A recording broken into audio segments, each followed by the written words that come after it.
Otep à tous, bien-aimés frères et sœurs, la Russie n'est pas prête à terminer cette guerre.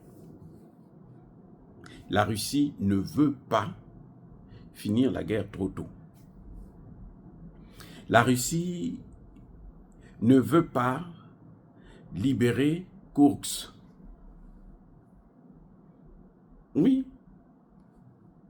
Si la Russie a déjà pris près de 80% du territoire occupé par les Ukrainiens sur le sol russe à Koursk, ça veut dire qu'elle peut tout prendre, elle peut prendre le reste.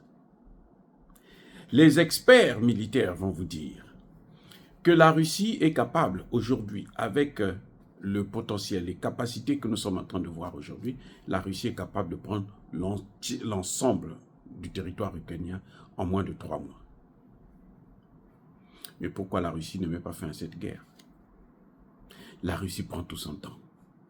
La Russie n'a pas besoin d'aller vite. La Russie ne se précipite pas, les amis. La Russie ne se précipite pas.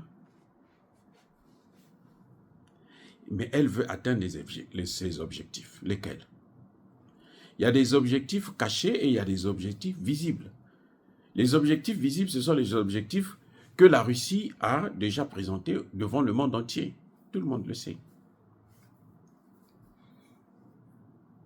Et cet objectif, ou ces objectifs, c'est d'abord libérer tout le territoire du Donbass, prendre le contrôle de toute la zone où il y a des russophones, parce que les Russes ne veulent plus que leurs frères et sœurs russes puissent être malheureux quelque part.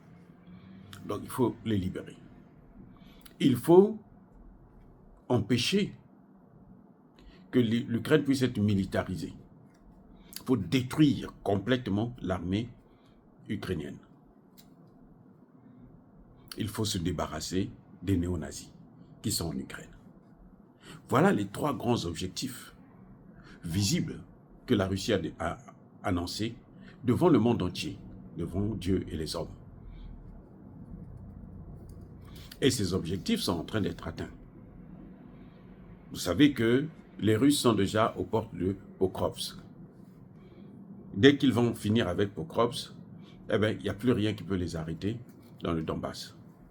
Parce que c'est un point stratégique, une ville stratégique. C'est par Pokrovsk que transitent pratiquement toutes les armes qui sont déversées sur l'ensemble du front ukrainien. Et la ville est quasiment encerclée.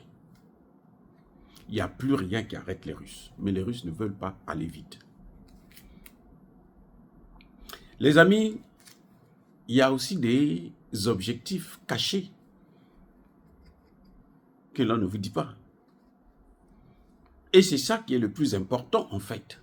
C'est ça qui justifie pourquoi la Russie prend tout son temps.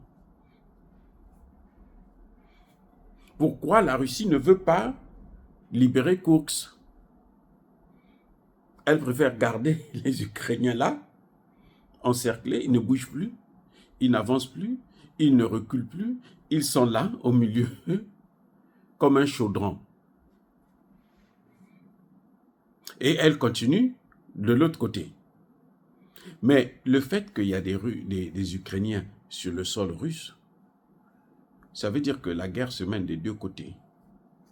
Donc il n'y a pas que la Russie qui est agresseur, l'Ukraine aussi est agresseur. Ça permet de motiver justement les soldats russes de continuer à avancer en Ukraine. Mais il faut savoir que la Russie est en train de faire ce qu'on appelle guerre d'attrition. C'est-à-dire vous fatiguez l'autre. La Russie a compris qu'elle se bat contre l'OTAN. La Russie n'est pas en guerre contre l'Ukraine. La Russie est en guerre contre l'OTAN. De même, le Congo démocratique est en guerre contre l'OTAN. De même, le Sahel est en guerre contre l'OTAN. Donc la Russie sait qu'elle a en face d'elle l'OTAN. Et que si la guerre s'arrête et qu'on entame les négociations, elle aura du mal à progresser, à atteindre ses objectifs. les vrais objectifs qui sont derrière.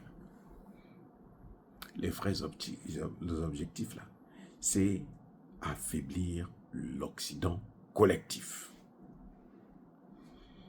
Voilà le premier objectif caché. Affaiblir l'Occident collectif. Et ça, c'est une bonne nouvelle pour tous les pays du Sud global.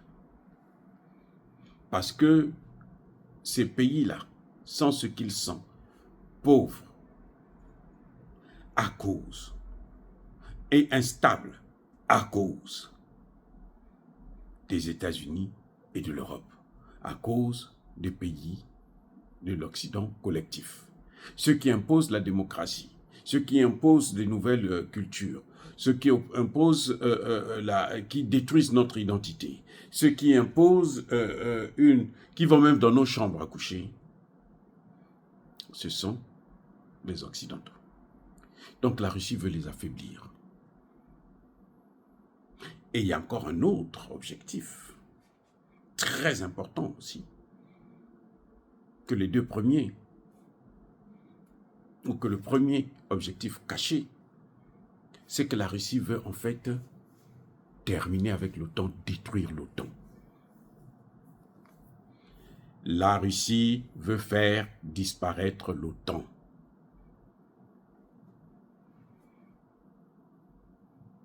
Et elle est en train de gagner son pari, celui de faire disparaître l'OTAN. Parce que une fois que l'Ukraine va comprendre que cette guerre, si elle continue, ce sera jusqu'au dernier Ukrainien, alors l'OTAN sera plus rien. Personne ne fera confiance aux armes de l'OTAN. Et le monde sera un peu plus en paix parce que l'OTAN, c'est une machine de guerre.